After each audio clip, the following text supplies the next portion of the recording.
Hello everybody, this is Chocolate 1000 and I'm here for duty, welcoming you back to more Splatoon.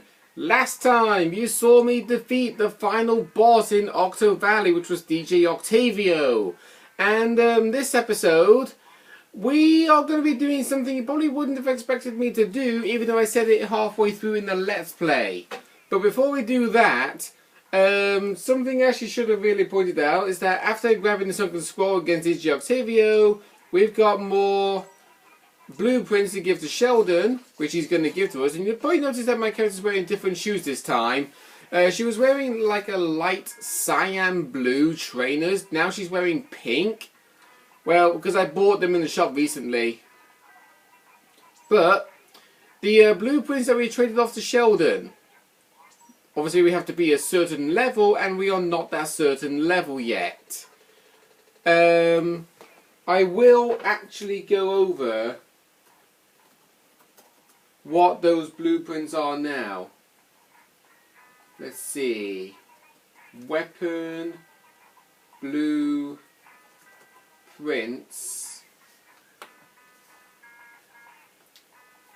Let's have a look.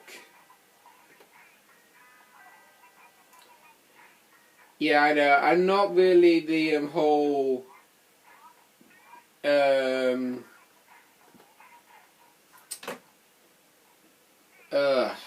right, okay. So the weapons we get are, for beating the Octo Stomp, you get the Custom Splattershot Junior.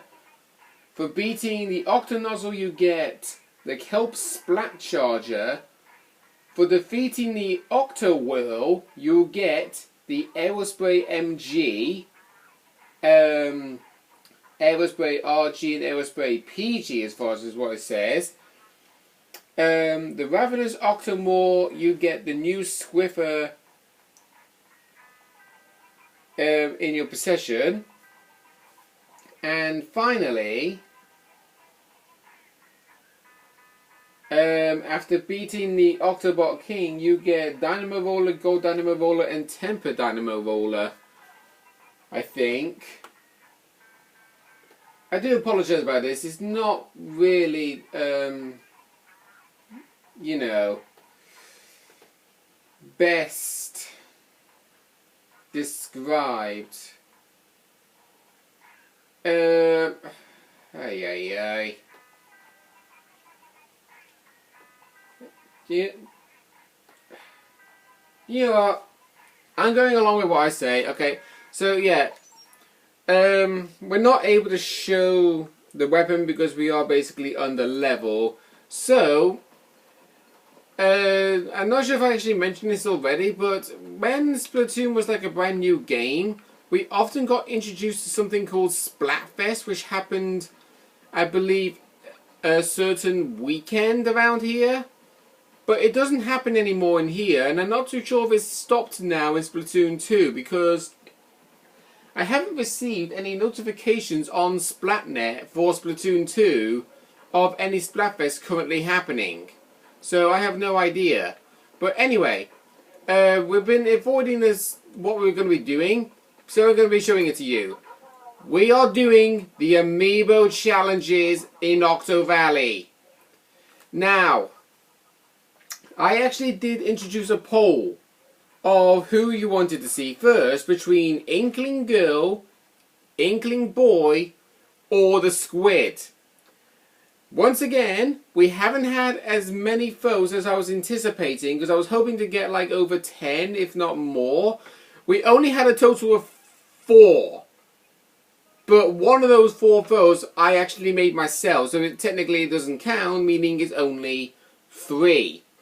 We had 1 vote for Inkling Girl, 1 vote for Inkling Squid, and 1 vote for Inkling Boy, indicating a 3-way tie. So, you probably would think I wouldn't be able to do the video, right? No. I am going to be doing the Amiibo challenge right here, right now. The poll has now officially closed. But obviously I said it was going to be closed on Wednesday, and today is Monday, and plus this video is not going to be uploaded till like probably 2 or 3 weeks time. So yeah, what is the first amiibo I decided to pick from the 3-way tie? Well, I decided I'm going to do the amiibo challenge on the very first one that was voted, followed by the second one, followed by the third. And the very first one that was chosen was Inkling Girl, who's named Agent 5. Right, got a twinkling eye. That tells me you're a fan of charger weapons. Not overly, but eh. Right, your hobby is thinking of challenges where you have to use charge. Oh god. Oh no. Oh god. Okay. Right. So here are all the challenges we got. We got missions 1, 2, and 3, 5, 6, 7, 13, 14, 15, 16, 17, 18, and 23, 25, 27. I have no idea where it goes up by 1 every time with here, but then it goes up by 3 in this one, and then you get the best. But you can see, these slots here, we have to beat 3 challenges on that row in order to unlock what is sitting in this empty box. And yes, I am not kidding. You will get new gear or whatever. You will be given a reward for beating all these challenges. And I can honestly say, I have not done a single amiibo challenge because I didn't even have the Splatoon 1 amiibo at the time before Splatoon 2 became a thing. And when I got the Splatoon 2 amiibo, I was like, okay, I'm definitely going to get the amiibo. I'm going to test to see if it works in the Let's Play as you saw in one of my previous recordings. And we now know Splatoon 2 amiibo is fully compatible with Splatoon 1. So, we're going to try and do all these missions, starting off with Octo Trooper Hideout.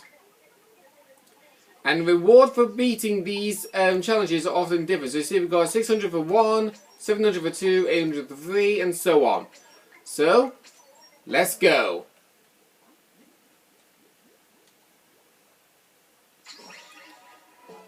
Now, obviously, you can tell, yes, we are using a particular charger.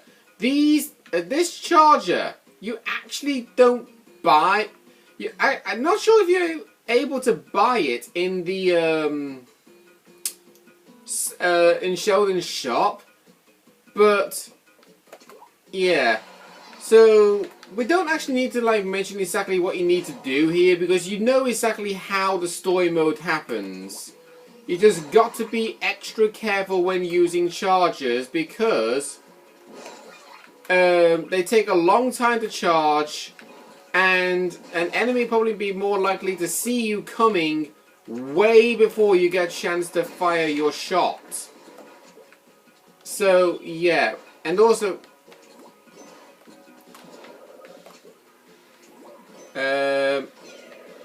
we are also not allowed to switch sub-weapon either. I think we are locked in using splat bombs in this.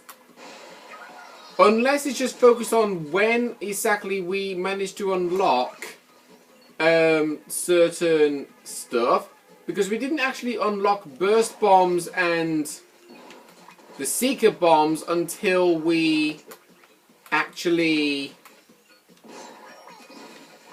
you know, beaten the first boss as far as I recall. So you probably might be thinking, is there going to be an amiibo challenge dedicated to doing certain bosses?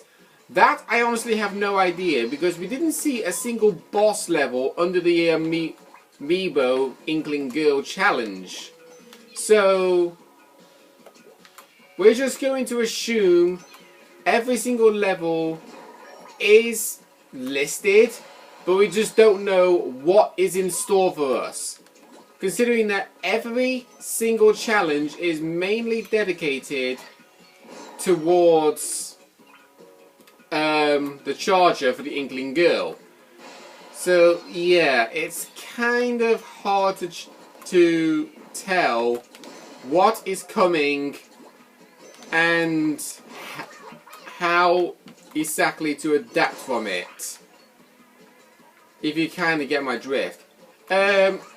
You actually don't have to worry about grabbing the hidden collectibles of the Sunken Scroll now, because we have already grabbed them.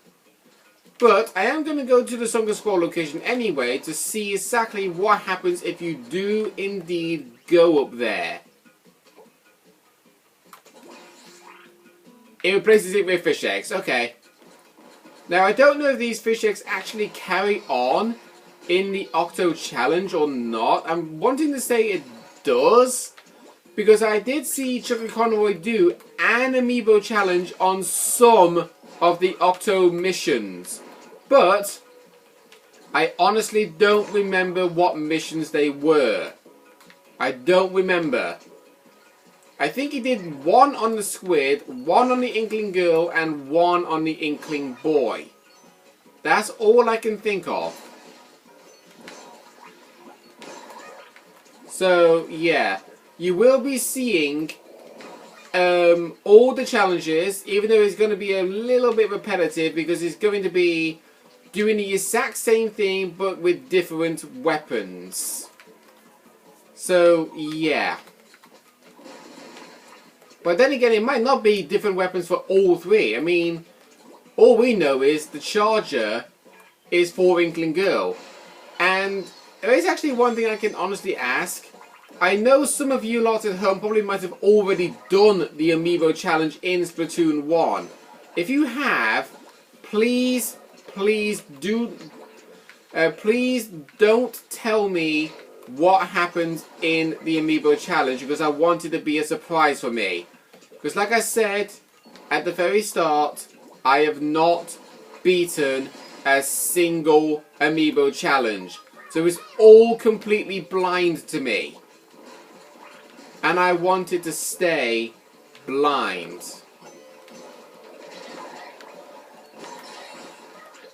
Right, not going to worry about that. So there we go. Oh, I actually didn't show this. So when you've beaten a level in Octo Valley, you notice you actually have a Sapfish sat there. Well, this is not really a Sapfish. We grab it, hold it like that, and just give it a little pat on the head. I have no idea why. I don't think I ever showed that. Yep. There we go. Alright, so now let's do level 2 for 700 coins.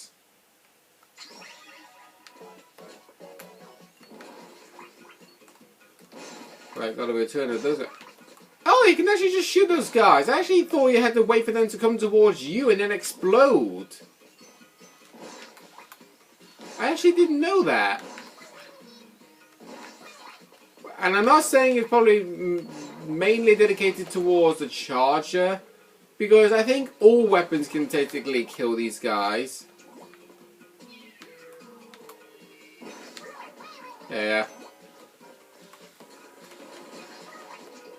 So yeah, so while I'm doing this, something that we can probably try and think of talking about, because obviously you know me, I'm not really the greatest in the world when it comes to, well, I can't say commentary, but more likely conversations. I try to think of something to say, but half the time I'm just known to be like a silent protagonist in a way, because I just can't think of anything to say. But I don't know if I've ever asked you lot the question of what is your favourite Nintendo game, or any game in general. Because I can tell some of you probably might not be Nintendo fans, and I can understand why, with the whole Nintendo being utter jackasses with the way how they program their games. Like, okay, they're making the Pokemon trainers of the AI cheat by getting an added effect every single time they do a move. Like, say, they use Body Slam. Very first turn, they automatically get the flinch.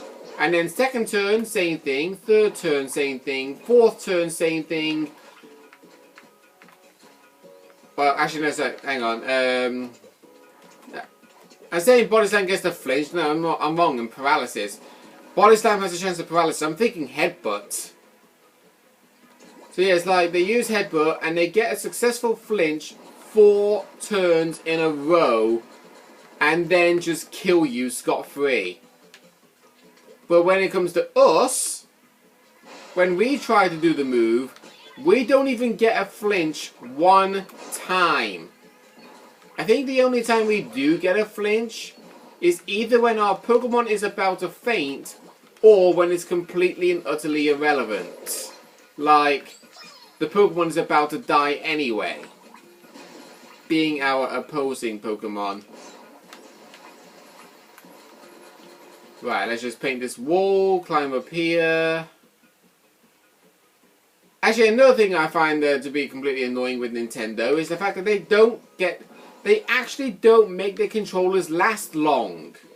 It's like, I have this happen on many of my controllers. My Wii U gamepad controller, my Nintendo Switch Joy-Cons, and my Nintendo 3DS. You notice, why did I actually list my Nintendo 3DS, Nintendo Switch Joy-Con controllers, and also my gamepad? Well, you actually just very faintly saw that then. You saw my character walking to the left, and when I let go, she was still walking. There's a very, very strange and random chance that even when I'm holding left to stop walking, you see, look, my character was still walking, and I'm not even holding the thumbstick. You see, I'm walking, I let go, still walking. Yeah, my gamepad has been doing that for a very long time, and I have no idea why. In fact, my Nintendo 3DS's left thumbstick does the exact same thing. So, yeah, I honestly have no understanding of why Nintendo make their controllers act all dodgy. I mean, they do it with their Nintendo GameCube controllers as well. I actually had to buy a brand new Nintendo GameCube controller due to it not working properly. Like, the left thumbstick was not working, or one of the buttons wasn't working. It's kind of, you know, hard to make out. Yeah. So, yeah, because obviously my left GameCube controller has problems with, like, the left thumbstick, so I had to get new ones. My Wii U gamepad has the exact same problem, but I haven't got a new one because I'm sticking with the old one. Sometimes nunchucks on my Wiimotes do the exact same thing. They don't work properly with the thumbstick. The Joy-Con is actually the worst. I'm like telling it to do something, and when I let go and I'm not telling it to do anything at all, it just carries on doing it anyway. And my Nintendo 3DS, exactly the same case scenario.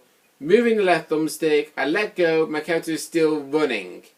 It just makes it very hard for me to play games sometimes. And I think the reason why Nintendo do this deliberately is so that way they can gain a lot more money. Now, I'm going to be doing missions 5, 6, 13, 14, 16, 17, 23 and 25 off camera, because I just want to do these ones down here and then show you the stuff you get. But in case you're curious, if you beat this one, you get 900, and it goes up by 100 every time. Down over here, you get like 1200, it goes up by 100 every time. And then 1500, 1600. So you see, you just get given money, nothing else, when completing these challenges, okay? So, I'll be doing these 8 challenges off camera, and then doing these 5 on camera. Next time on Splatoon, we'll be continuing doing these missions, hopefully finishing them off as fast as we can. See you guys then.